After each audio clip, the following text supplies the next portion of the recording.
আমরা এখন খাড়াছড়ি মানিকছড়ির ডিসি পার্কের গহীন অরণ্যে আছি। আমরা 3 বাইকার, ওই যে আমাদের দুলাভাই ইয়াসিন ভাই, কিন্তু আমরা সেই প্রকৃতির মধ্যে ঢুকে গেছি। মাটি কেটে কেটে রাস্তা বানাচ্ছে, নেট ক্লিয়ার নাই, দারুণ প্রকৃতি।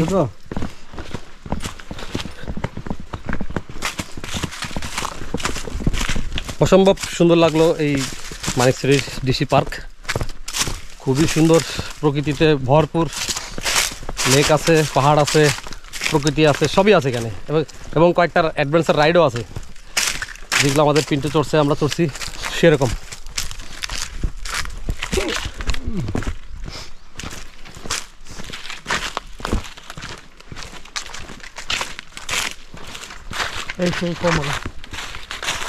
তাঁবু দিয়ে ক্যাম্পিং করার ব্যবস্থা আছে। আমরা কোনো এক সময় আসবো ইনশাল্লাহ এখানে। আজকে রাত্রেও করার কথা ছিল, কিন্তু আমরা সময়ের কারণে এটা ক্যান্সেল করছি। কোনো এক সময় করে আসবো এখানে তাঁবু দিয়ে ক্যাম্পিং করার জন্য।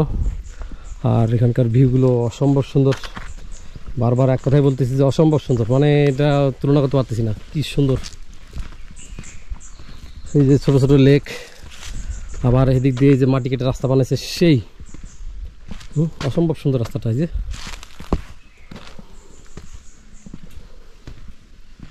সেরকম গহীন জঙ্গল, বন, প্রকৃতি, নির্জন, নীরবতা। এই যে গাছটা পুরো দাঁড়ায় আছে কীভাবে, মাটি তো কাটা পড়ে গেছে, গাছের মেন শিকড় আর প্রায় নাই, অল্প আছে। প্রায় গাছগুলো অর্ধেক শিকড় কাটা পড়ছে আর কি।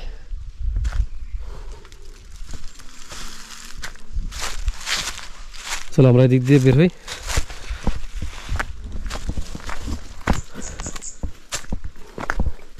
আমাদের ঘুরে যেতে হবে, এখান থেকে ঘুরে যেতে হবে।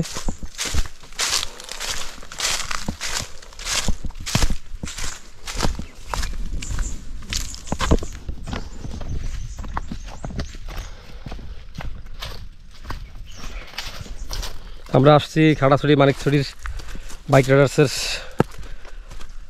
3য় বর্ষপূর্তি প্রোগ্রামে। এসে আমরা এই প্রকৃতিটা উপভোগ করতেছি, পাহাড়ের।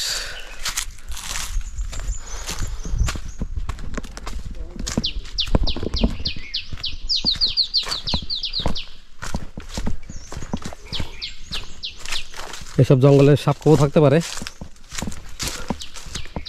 কারণ এগুলো আমার মনে হচ্ছে পশু পাখির জন্য অভয় অরণ্য।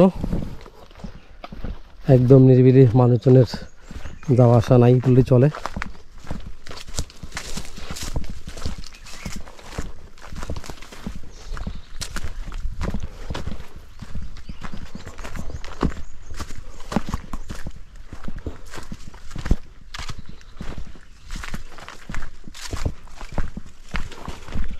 হ্যাঁ, কি সুন্দর পাখিগুলো বিচরণ করতেছে।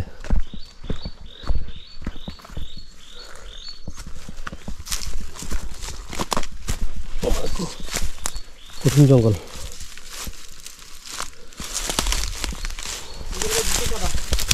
হ্যাঁ, এই ডাল দিয়ে পারাতে হবে, কারণ ওদিকে পারাতে গেলে তো ঘুরে পারবা। তারপরে এই ডাল আছে তো মোটা মোটা, জানতে আছেন আগে জানতো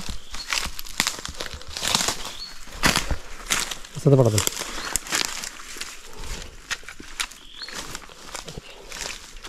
হ্যাঁ, পারা গেছে। যাও যাও, কিন্তু যাও আস্তে আস্তে, সাবধান পাঠা দিও, যাতে আবার পড়ে গেলে সব শেষ। হ্যাঁ, এদিকে একটু দাও।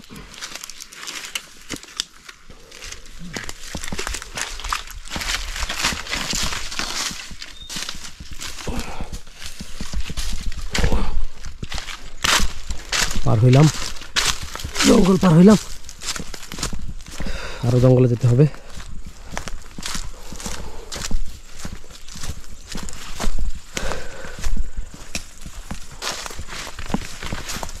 আমরা পাহাড়ে থাকি, আমাদের এই ধরনের অ্যাডভেঞ্চার মানে হাঁটাহাঁটি হয় না, ঠিক না? আজকে অনেকদিন পর খুব ভালো লাগলো যে পাহাড়ের মধ্যে হাঁটাহাঁটি করলাম একটু।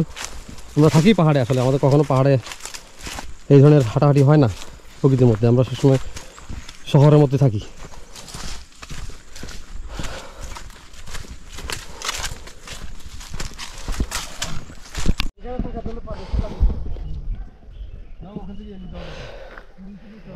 আমি এখন আছি মানিকছড়ির ডিসি পার্কে। এখানে যারা ক্যাম্পিং করতে চায়, ক্যাম্পিং প্রিয় মানুষ, তাদের জন্য খুব সুন্দর ব্যবস্থা করা আছে এখানে। আমরা উপরে হেঁটে আসছি, তাই একটু হরেন লাগতেছে। এই যে মাচাং ঘরগুলো করা, এগুলো সব তাঁবুর ব্যবস্থা করা। এক একটা মাচাং ঘরে এক একটা তাঁবুর ব্যবস্থা করা। গেস্ট আসলে হয়তো এগুলো আপনাদেরকে সেটিং করে দিবে। তবে প্রকৃতি এবং ভিউটা অসাধারণ। এখানে রাতেরবেলা ক্যাম্পিং করে থাকতে খুবই মজা হবে, সেটা বোঝা যাচ্ছে। এই যে আমরা ওই সাইড থেকে হেঁটে আসছি, ওই সাইড থেকে ঘুরে আমরা নিচে উঠছি। আমার এমনি পায়ে ব্যথা, তার মধ্যে আরও ব্যথা করতেছে এখন।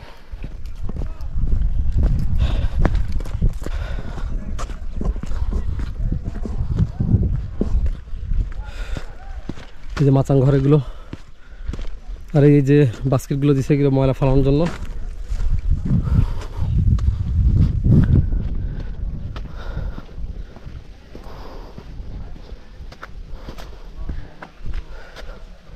ভিতরে একটা সাইনবোর্ড দেখা আছে, রিসোর্টের জন্য নির্ধারিত স্থান।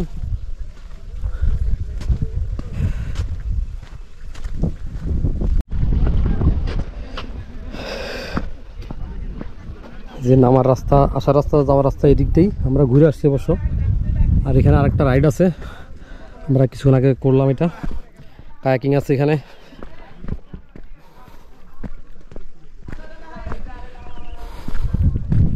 যারা আসবেন আশা করি নিরাশ হবেন না, খুবই সুন্দর প্রকৃতির মধ্যে আপনাদের সময় কাটবে।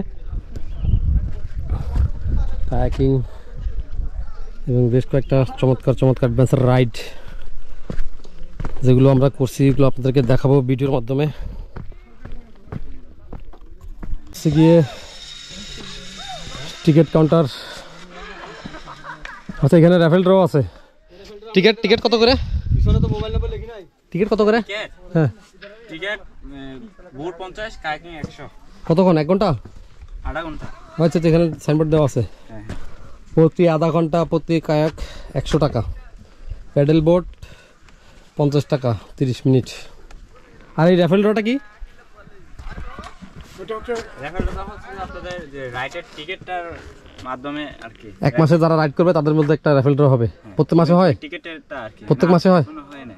আচ্ছা আচ্ছা বল কথা হচ্ছে না। আচ্ছা আচ্ছা, আপাতত বন্ধ আছে। খুবই সুন্দর। এটার নাম হচ্ছে গিয়া ধানছিড়ি লেক।